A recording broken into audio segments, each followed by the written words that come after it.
Pendeta Pantekosta unggul dalam membuka sidang, lambat dalam mendirikan sekolah. Gelar SPD harus berjiwa misioner.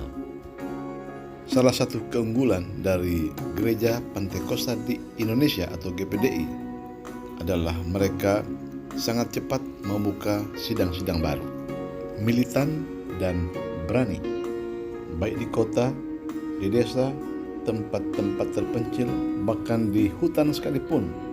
Asalkan ada 2-3 jiwa di sana, mereka siap membuka gereja di sana. Tidak ada gaji, tidak ada sponsor. Asal ada makan, itu sudah cukup. Militansi dari hamba-hamba Tuhan GPDI ini diakui oleh banyak gereja lainnya. Itu keunggulannya.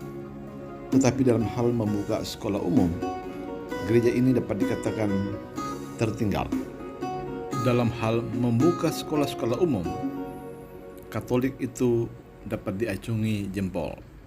Sudah sejak zaman dahulu, sekolah-sekolah Katolik itu sudah terkenal dan ada di mana-mana.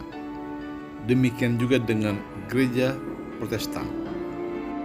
Dalam hal membuka sekolah atau mendirikan sekolah-sekolah umum, Katolik dan Protestan dapat dikatakan sangat dominan. Demikian juga dengan gereja Advent.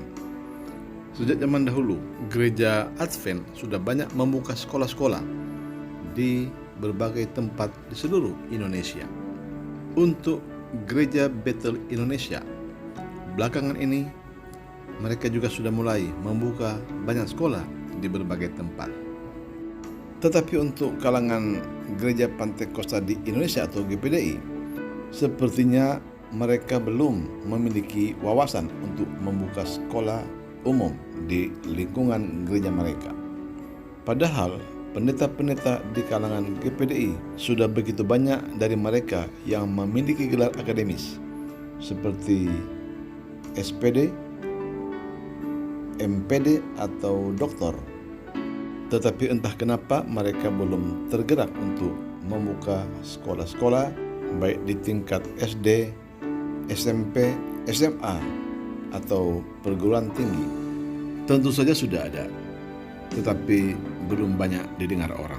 Setidaknya ada 5 manfaat dari hadirnya sekolah Kristen di lingkungan kita atau di lingkungan gereja. Pertama, untuk menunaikan amanat agung dari Tuhan Yesus Kristus. Pergilah ke seluruh dunia, jadikan sekalian bangsa muridku, dan ajarlah mereka untuk melakukan segala sesuatu yang telah kuajarkan kepadamu. Matius 28 ayat 19 dan 20. Kedua, untuk mendukung program pemerintah dalam hal mencerdaskan kehidupan bangsa. Ketiga, untuk melatih anak-anak agar mereka memiliki karakter Kristus. Kalau di gereja, mereka hanya seminggu sekali mendengar firman Tuhan. Tapi kalau di sekolah, setiap hari mereka dapat mendengar firman Tuhan sebelum jam pelajaran dimulai. Keempat, untuk penuaian jiwa-jiwa. Meskipun sekolah keagamaan bersifat khusus, tetapi pada dasarnya sekolah keagamaan terbuka untuk umum. Jadi siapapun dari suku manapun dan agama apapun dapat mencari ilmu di sekolah tersebut. Dan kelima, untuk masa depan gereja itu sendiri. Setiap 2 minggu sekali atau sebulan sekali, anak-anak sekolah dapat mengadakan kegiatan di gereja sebagai langkah untuk memperkenalkan gereja pada mereka. Katolik tidak pernah terdengar mereka kehilangan jemaat mereka, karena mereka menuai jiwa-jiwa melalui sekolah-sekolah atau perguruan tinggi yang mereka dirikan. Hal yang sama juga dilakukan oleh gereja-gereja lain seperti Protestan, Advent, GBI, dan lain sebagainya.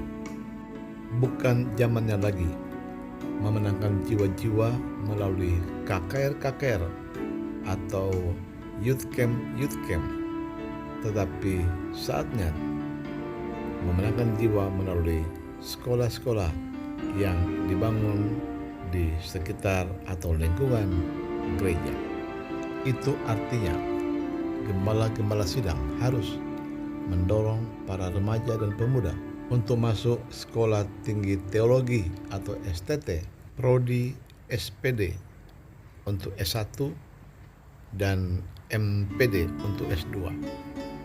Kalau perlu, kuliah mereka harus disponsori oleh gereja atau gembala, karena merekalah yang akan mengelola sekolah Kristen yang dibangun tersebut. Mungkin Anda bertanya, bagaimanakah memulai mendirikan sekolah tersebut?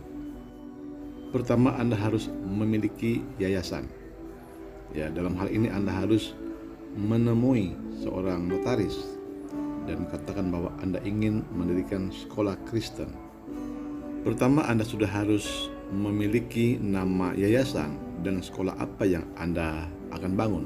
Apakah berawal dari PAUD atau SDK, SMP, atau SMA. Setiap jenjang ada tingkat kesulitannya. Mendirikan sekolah di kota tentu berbeda dengan di kota kabupaten, kecamatan, desa sampai desa terpencil. Jika halaman gereja Anda cukup luas, Anda boleh mendirikan sekolah di halaman gereja tersebut.